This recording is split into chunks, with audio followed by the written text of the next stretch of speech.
The reason people change is because of pain. The reason we grow is because we get uncomfortable and we embrace being uncomfortable. But being honest with the pain that we feel is usually the prime mover for people to do the work that is necessary. Average person, you and I have about 75,000 thoughts a day rattling around in this thing we call our brains and our minds, 75,000 of them. The crazy thing is 91% of those thoughts are identical to the previous day and are identical to the day before that and the day before that and the day before that. You're not a procrastinator. You have a habit of procrastinating. And so most people never take the time to analyze what they think about. The most successful people I know are the most self-aware, meaning they're aware of what they do and they're also aware of what they think, they're aware of how they're perceived. But people like to give themselves this excuse. I do not have the energy to do this. Whatever. If you decide that, that's true. But if you watch a motivational video, there's 100 of them on YouTube, thousands even. Go watch one, you'll get fired up. You're like, I'm gonna jump some rope. You jump some rope, you do something. Just do some push-ups, do something, do some body weight squats. You'll feel better. Some of them maybe, but I think some of them just don't have discipline. There's an issue with that as well. There's also an issue with momentum. You're not used to doing it. It's not a part of your life. It's not something that you're accustomed to pushing yourself. There's been many days where I didn't want to work out. I just didn't feel like I had the energy and I just forced myself. And I think there's very few people out there that know how to force themselves. And we wonder why our life seems to repeat itself over and over again. So really the difference in our life, if we have 75,000 thoughts a day, here's the crazy thing, 91% of them are exactly the same.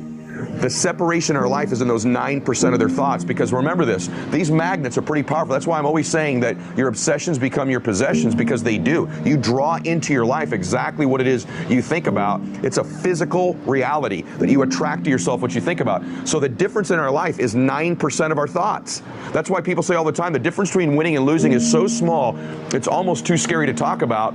And really we have identified what it is. It's 9% of what we think about alters the direction of our life. So what I'm here to tell you today is you've got to hone in and get aware of what you think about and then alter those 9% of the thoughts that are variable on a daily basis to serve you. And you know, people are very, very, very, very tough. And it turns out that if you face things, that you can put up with a lot more than you think you can put up with, and you can do it without becoming corrupted. You have to be alert when you're suffering. You have to be alert to the beauty in life, the unexpected beauty in life. And you know, you have to look for those that little bit of sparkling crystal in the darkness when things are bad. You have to look and see where things are still beautiful and where there's still something that's sustaining. And you know, you narrow your time frame and you be grateful for what you have, and that can get you through some very dark times. Our belief system is based upon our evaluation of something. Frequently, if we reevaluate a situation, our belief about it will change. I began reevaluating who I was. I started to study. I never stopped studying. And I found as I reevaluated, I had a much higher opinion of myself.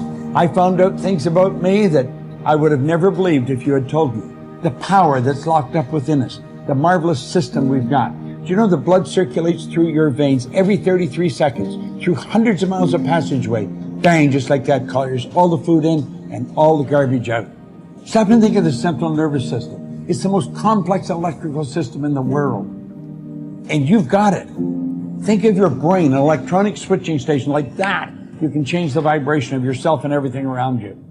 We have awesome powers, and it's all based on what you believe about you.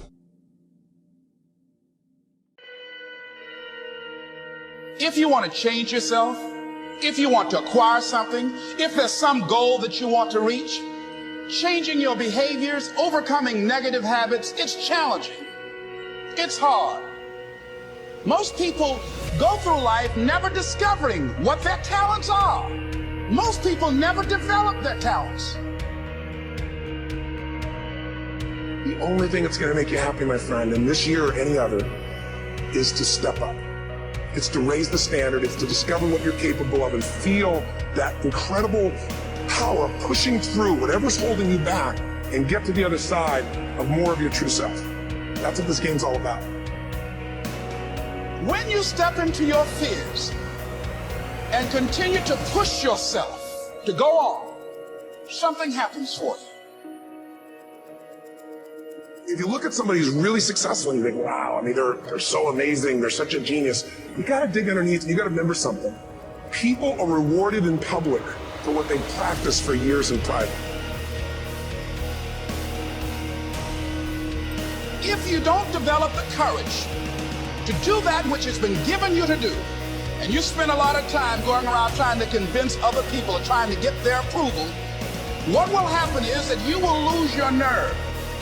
And other people will convince you that what you're doing doesn't have any value, and you'll give up on your dream.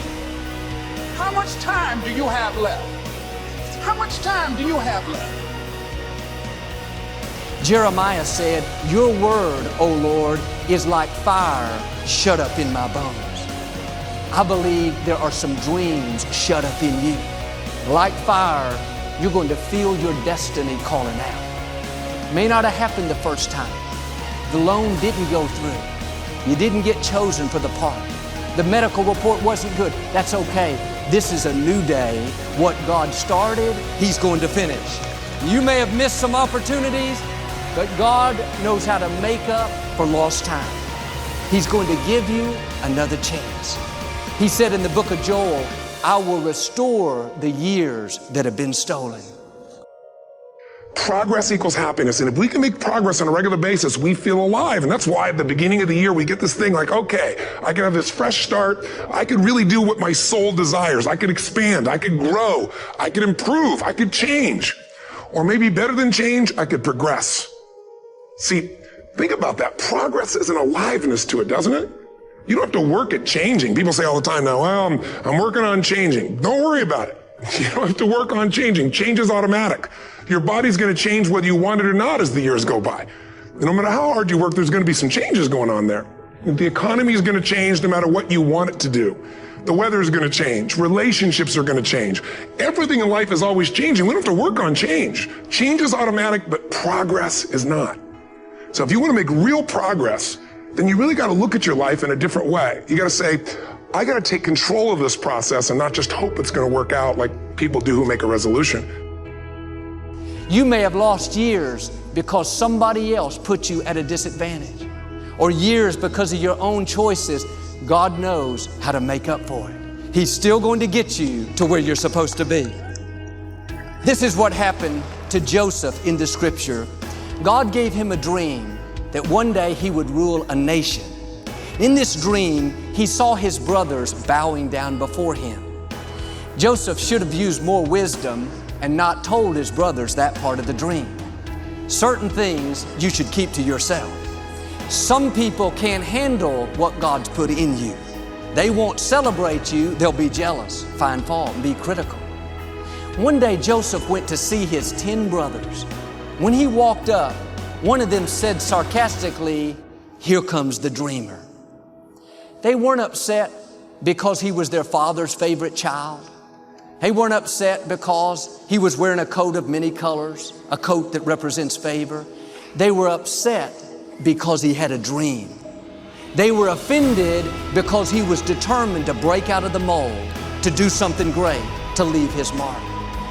They would have been fine if he was content to be average, to accept the status quo.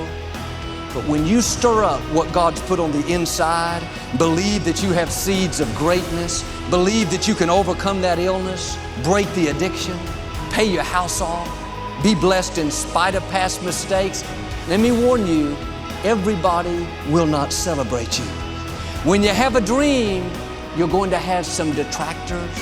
People will get jealous, try to make you look bad, try to talk you out of it. Say things like, "You really think you can get that promotion?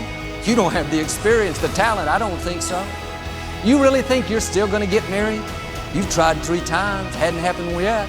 You're getting kind of old." Let that go in one ear and out the other. People don't determine your destiny. God does. You have to own your own happiness. Take it away from other people demanding that they make you happy.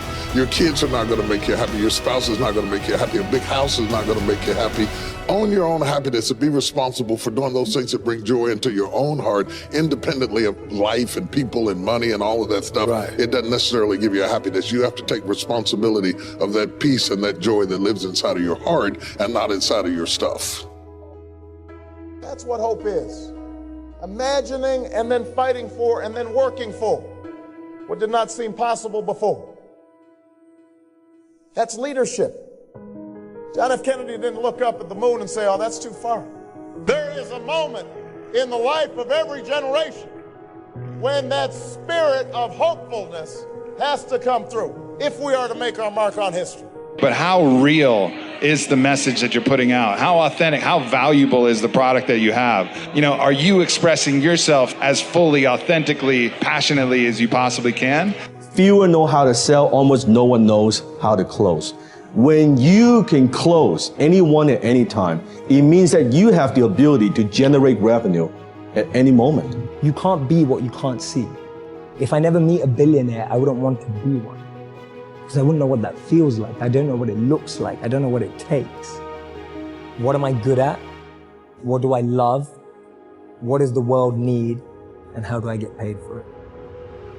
To me, those four help you unlock your passion. I often say to people, your passion is for you, your purpose is for others. Your passion makes you happy.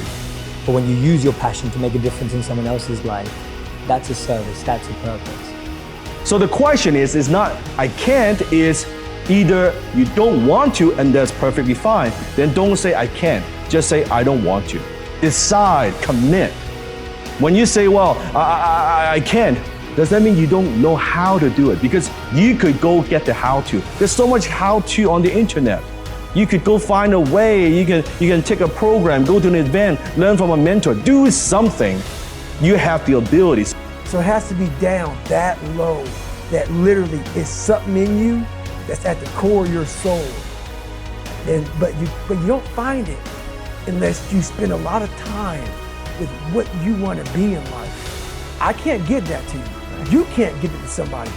When you find your true passion in life, I want to be someone that I'm proud of. I want to look at myself in the mirror because I was so disappointed.